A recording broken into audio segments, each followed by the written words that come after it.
Tantor Audio, a division of Recorded Books, presents Maestoso Petra by Jane Kendall, narrated by Tim Campbell.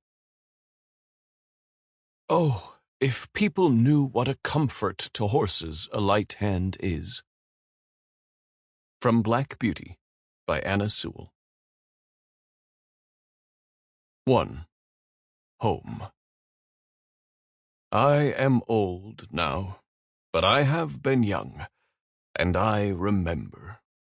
I remember the alpine meadows of my youth, where the grass was sweeter in the mouth than the lumps of sugar we were given as treats.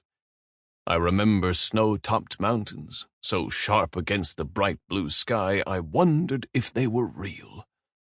I remember learning to gallop on sturdy legs that changed month by month as I watched in amazement, from black to gray to a smooth, creamy white. I remember the years of training that made me step by careful step into the perfectly mannered creature I became. I remember war. I remember a sky turned red with fire, and a girl who whispered soothing words and fed me carrots stolen from her mother's soup pot. Her name was Liesel, and she always ran, her thick yellow braid bouncing down her back. I remember the soldiers who came to help us, tall, strong boys from America, with loud voices and wide smiles and easy ways. I am a Lipizzaner, proudly bred to dance the ancient steps, my hoofbeats silenced by the sawdust-covered floor of a gold and white ballroom. I remember the music, lilting and lovely, and the warming sound of applause. I remember it all. But I should start where all good stories start, at the beginning. I was born in 1932, at Piber, in the state of Styria, in southeastern Austria. There the wheat fields stretch in waves of gold to the low brown hills and the mountains beyond, where the streams run icy with melted snow. We were all born there, my brothers and sisters and cousins, born in the lazy, sunny years before the war. I came at night. Josef, the stableman, with the drooping mustache, held the lantern in his trembling old hands, the dim light dancing around the walls of the stall where my mother lay. The first touch I felt was her soft muzzle, and then her tongue, rasping and strong as she cleaned me. I stood, and then I fell to the straw, my legs folding under me, and old Josef laughed. I stood again, this time firmly, and I remember his voice saying, "A fine little Maestoso stallion. He should do well." My name was decided at birth, as was the life I have led. I am called Maestoso Petra. My father was of the Maestoso line, which reaches back to the Spanish horses of Lipizza, and even further to the Arabians of the desert and the horses who carried the Romans into battle. Petra is for my mother. At first I stayed close to her, for I needed her warmth and comfort and milk. But soon she pushed me into the world beyond the foaling barn. "Go on, little one," said Mama Petra as she nudged me forward. "Feel the air on your face, taste the grass, run." That first year I ran and ran, racing my brothers and sisters along the paddock railings. We nipped at each other's flanks to go faster, faster, always faster. Sometimes important-looking men would come to watch us, leaning on the railing and talking in low voices. In the spring, I would see my mother guiding a new foal, as wobbly and coal-black as I had once been, into the sunshine. Another little brother or sister, I would think, and wait for the time when they would find their legs and come to race me. Every summer we would leave our winter paddocks and be turned out to graze the high pastures. I remember the two grooms, Janni and Fritz, who led us up the long road into the mountains. They whistled and laughed as they strode along. That first year my mother and the other mares came too. In the warm air that smelled of pine trees, they would toss their heads and play with us. Those were happy times. I had no cares or even very many thoughts, nothing to do but race and eat and roll in a meadow dotted with white flowers. the sun warm on my back. The turf was soft and springy beneath my unshod hooves, and I would play and leap until the shadows grew long across the grass, and it was time to go. When I grew older, I went up the mountain with just the stallions. Sometimes my father, Maestoso Elena, came with us. How proud I was to walk beside him and match my steps to his. Old horses like to talk about when they were young, and he told me of the wonderful things he had done in a city far away. "It is every Lipizzaner stallion's dream to go to Vienna," he said. "To be chosen for the Spanish riding school is a great honor." "Only stallions are chosen?" I asked him. "Mares are not strong enough," he said seriously. "They cannot dance as we do, or fly through the air." That sounded very exciting, so I asked, a little shyly, if he thought I would be chosen. "Perhaps," he said, eyeing me. "You are light on your feet and strong, and your coat is fading nicely."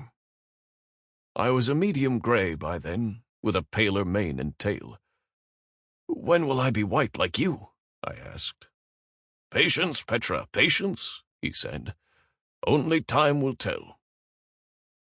At 2, I was branded. This sounds worse than it was, for it was done very quickly, in the blink of an eye. I remember standing in the courtyard of the main barn while the blacksmith heated his branding irons over the glowing charcoal. Yanni had a firm grip on my halter, and he kept patting my neck. "This won't hurt, Petra," he said, patting away. "Honest, it's just that we have to know who you are all the time, and you can't exactly tell us, can you, boy?" He was right. It didn't hurt, although the places did itch when they were healing. I have 3 brands. First is the L on my left cheek, which means I am a Lipizzaner, as if you couldn't tell by looking. On my left hindquarter there is a P under a small crown, because I was born at the Federal Stud at Piber. On my left side, where it's hidden by my saddle, is M, for Maestoso. Under that is a squiggly line that means Mama Petra was descended from a great stallion named Pluto. I never thought about my brands until the frightening day I learned they could keep me from being stolen. Then I was quite glad I had them. We were beautifully cared for, all of us treated like gold. Every night the straw in our stalls was freshly laid, the water in the bucket was always clean and cool, and the oats were fine and crisp, with never a speck of chaff.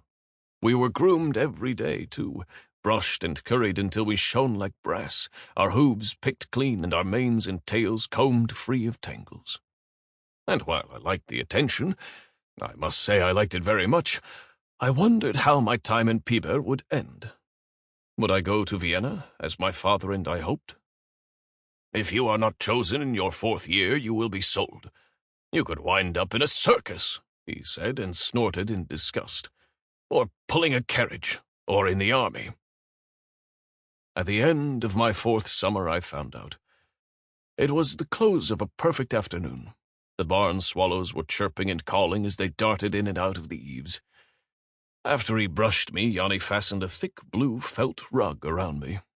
We went out of the barn and across the courtyard to a large open truck with a back ramp let down. He led me to the ramp, and then I realized he wanted me to get in that thing. I didn't want to, so I balked and dug my feet into the dirt. But he put one strong hand on my flank and pushed me. I was so surprised. Yanni had never touched me any way but gently, that I skittered up the ramp before I knew what I was doing. He climbed in and fastened my rope to a ring on the side of the truck. Conversano Nina, a light dappled gray, had already been loaded into the truck, and he was breathing noisily and rolling his eyes. "Be a good boy, my Petra, be a good boy," Yanni said in a husky voice. Then he ran back down the ramp, pulled it up, and fastened it to the back of the truck. As we drove away, I saw Mama Petra standing at the paddock railing, her eyes so dark and liquid and loving. I wanted to break free and run to her and nuzzle against her as I hadn't for years. Then the truck turned onto the road that led to the town, and I couldn't see her any more. The long journey to Vienna had begun. 2. Vienna. The road was narrow and dusty, no more than one lane of packed dirt.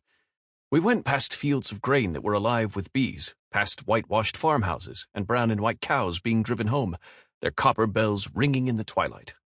I didn't know the names of everything I was seeing, of course, but it was still pleasant to watch. Once we passed a hay wagon that was pulled by a sad, piebald horse with a long coat and shaggy feet.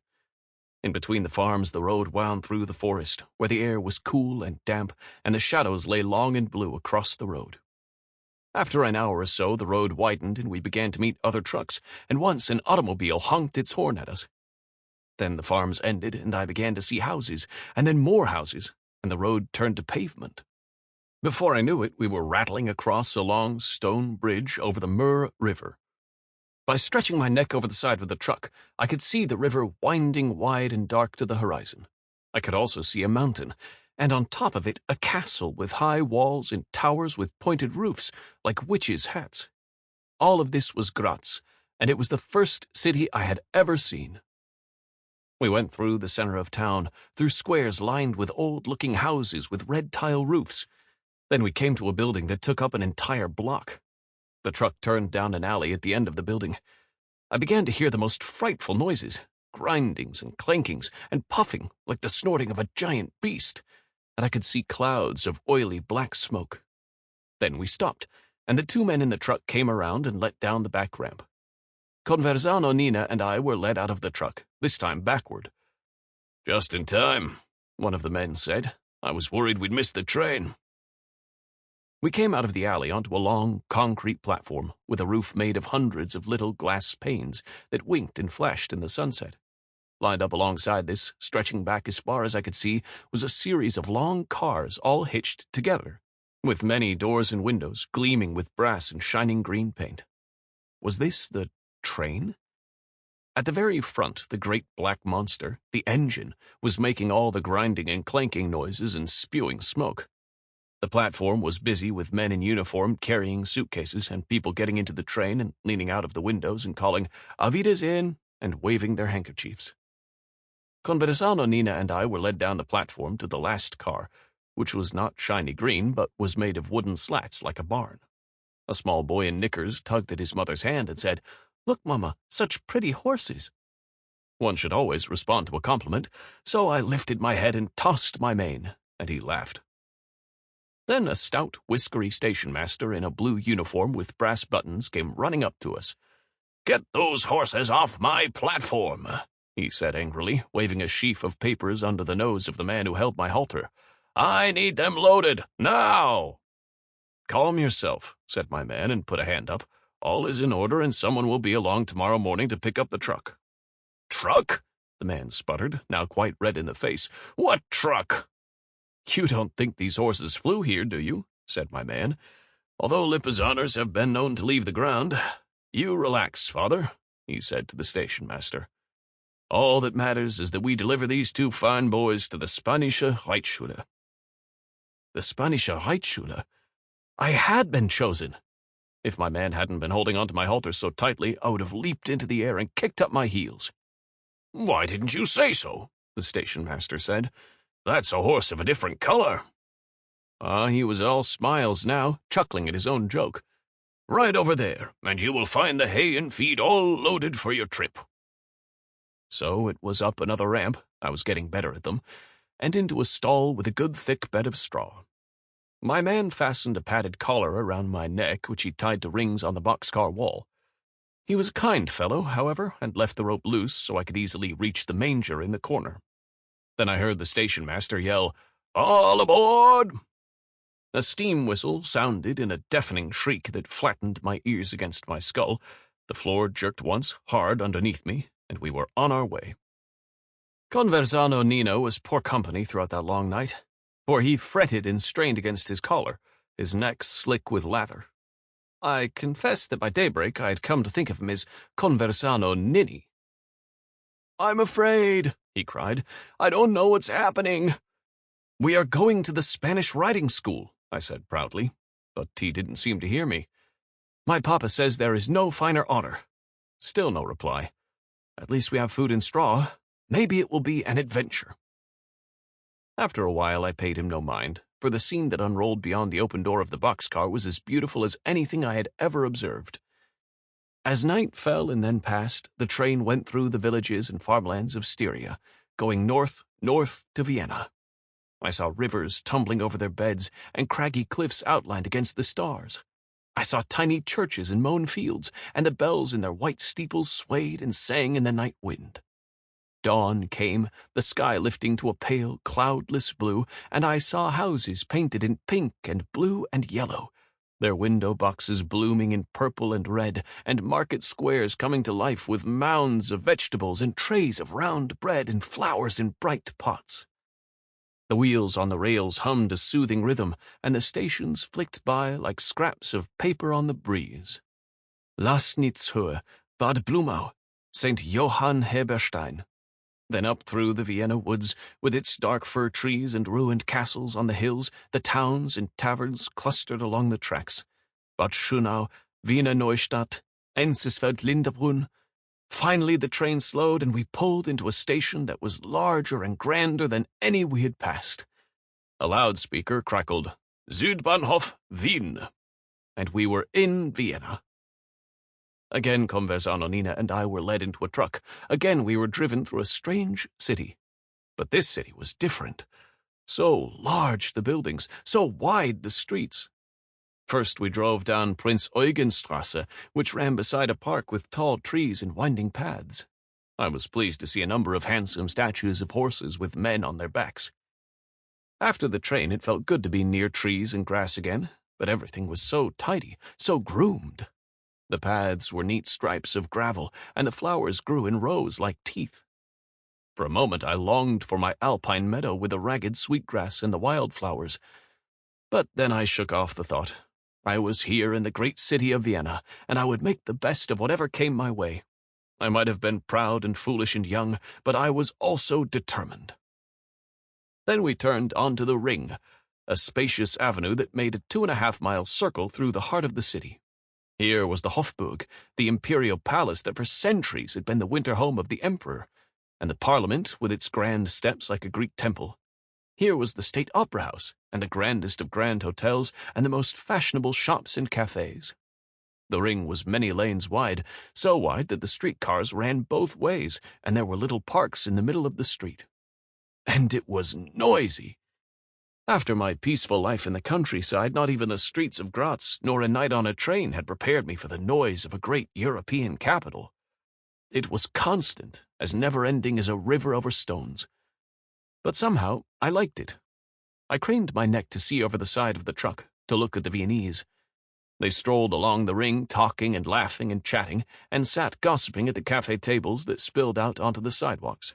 The city smelled of dust and stone and automobile exhaust, and I caught my first whiff of the rich aroma of coffee, for in those days Vienna was a city of coffee and coffeehouses.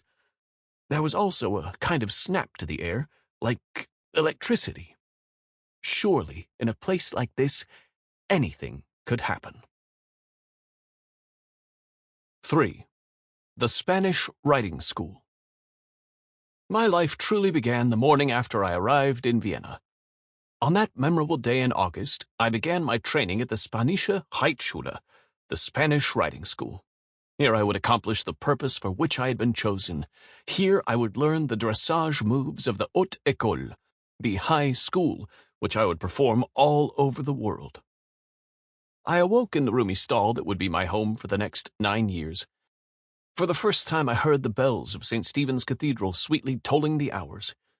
The stables were in the vast complex of palaces and state buildings that made up the Hofburg. I was living in the imperial palace. We were just off the Josefsplatz in an old 3-story building with steep slate roofs and many tall chimneys.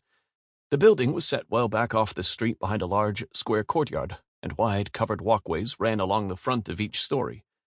It was very quiet, the noise of the city no more than a distant hum.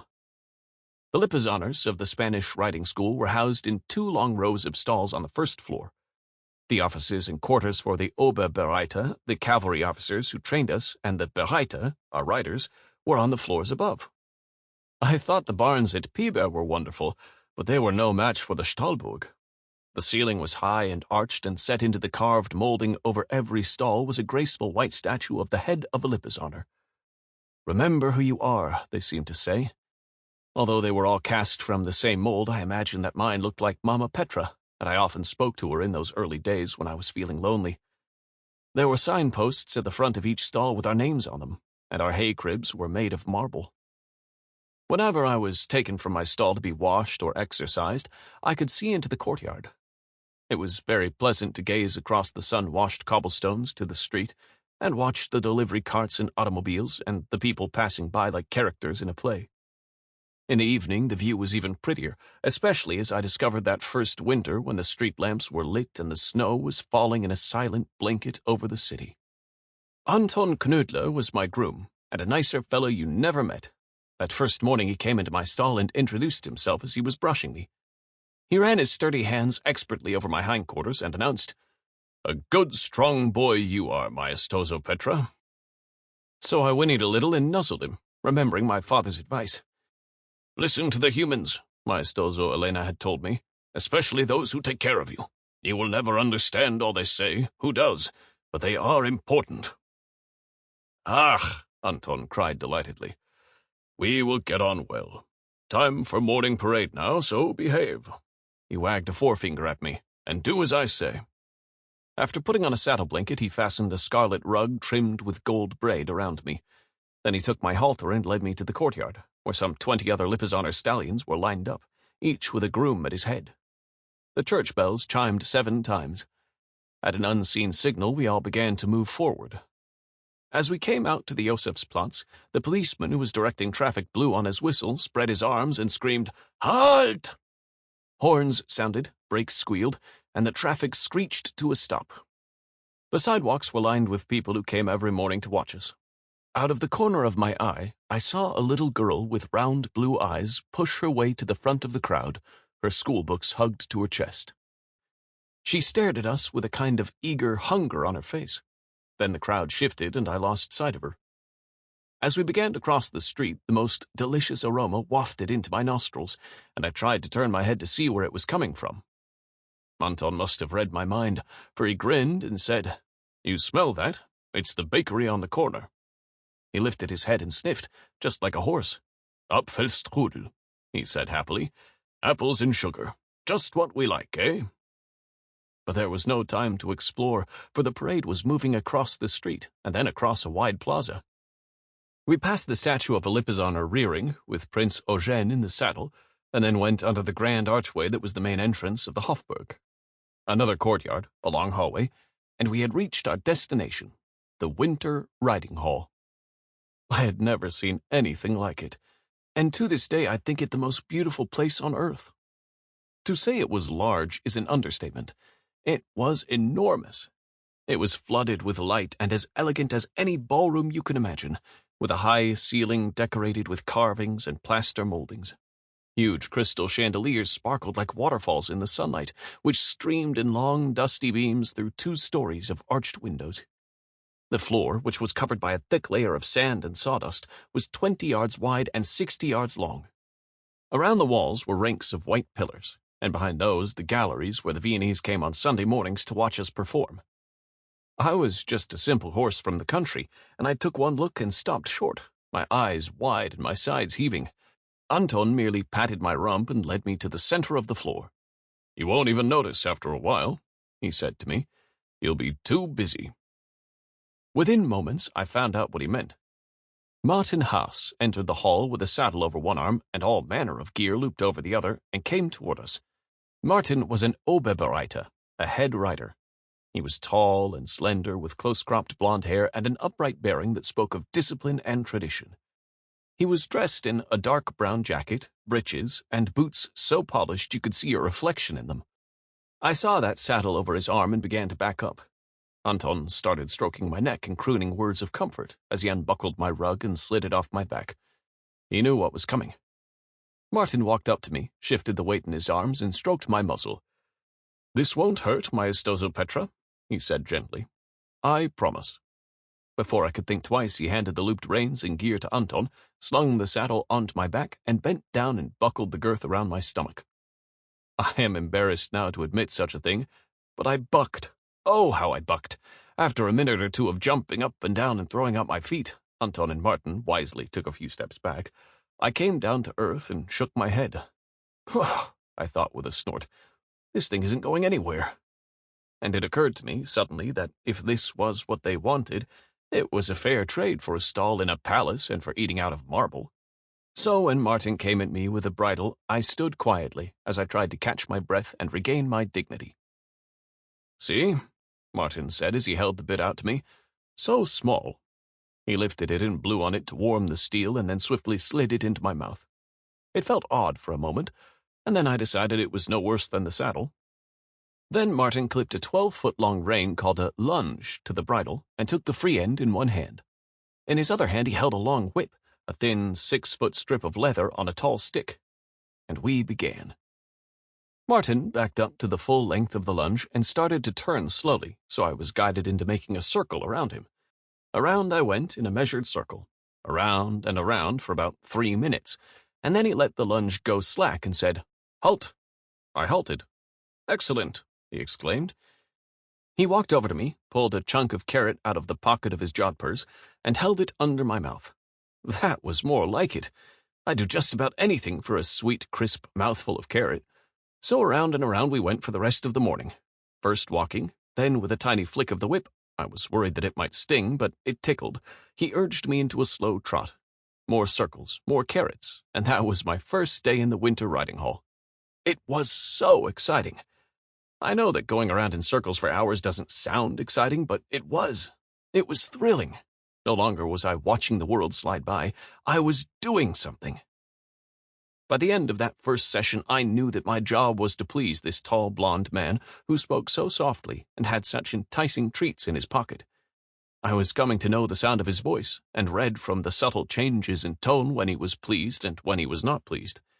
I knew that even if I was just going around in a circle, I should keep my head high and my neck arched and my steps even. I knew that this was the beginning. 4. Music. From that humble beginning, I went forward, even though at first I thought nothing much was happening. Every morning the parade across the Josefsplatz, every morning the mouth-watering smells from the bakery, and the little girl who took her place at the curb to stare at us. Every morning my lessons with Oberbereiter Martin Haas. But an unchanging routine, I discovered, was the foundation of our work. Day by day, little things were added, so gradually that I didn't realize how far I had come. In those first months, I was always on the lunge, but I wore a saddle every day so I would get used to the feel of it and a full bridle. The reins were attached to my saddle to imitate the hands of a rider, which meant I could only move my head so far. Then came the day when Martin took off the lunge and unfastened the reins. With a leg up from the faithful Anton, he swung easily onto my back, and off we went. We walked, and then he gently urged me into a trot. I had been watching the older and more experienced horses, and so I kept my steps even and strong and steady. I could hear Anton clapping his hands as we came down the long side wall beneath the galleries. We reached the end of the hall, and Martin pulled me up, swung off, and gave me 2 chunks of carrot. "You're a fine student, Maestoso Petra," he said, pride warming his voice. "You are learning to obey, no matter what is asked of you." Our training sessions were open to the public. I think this was so we would never be afraid of or distracted by an audience. The Viennese also liked to take tours of the Stallburg, and I got used to gentlemen in fur-collared coats and sweet-smelling ladies patting me as if I were a lapdog. One afternoon, a few months after my arrival, the girl from morning parade suddenly appeared at the stables. She walked right in and came up to Anton, who was standing in the aisle with brush in hand about to start my daily grooming. "Liesel," he exclaimed. "Liesel Haas, what are you doing here?" "I have come to be with the horses," she said firmly. "I was 9 years old yesterday, and Papa says I'm old enough to know how to behave. That was my special birthday treat," she added anxiously, "to be allowed to come here. I won't be a bother, honest." That was how Martin's daughter came into my life, as simply and as naturally as could be. I still have no idea why she took such a liking to me, but I'm glad she did. Maybe she felt a kinship, because we were both young and green. Or maybe she knew that even though Anton groomed 5 other horses, I was his favorite, and she wanted to please him. Liesel followed Anton like a shadow, and he answered her stream of questions seriously and with great patience. He also showed her how to clean my tack with saddle soap and a rag, which she did quite well. They would sit together outside my stall and chatter away about... Sample complete. Ready to continue?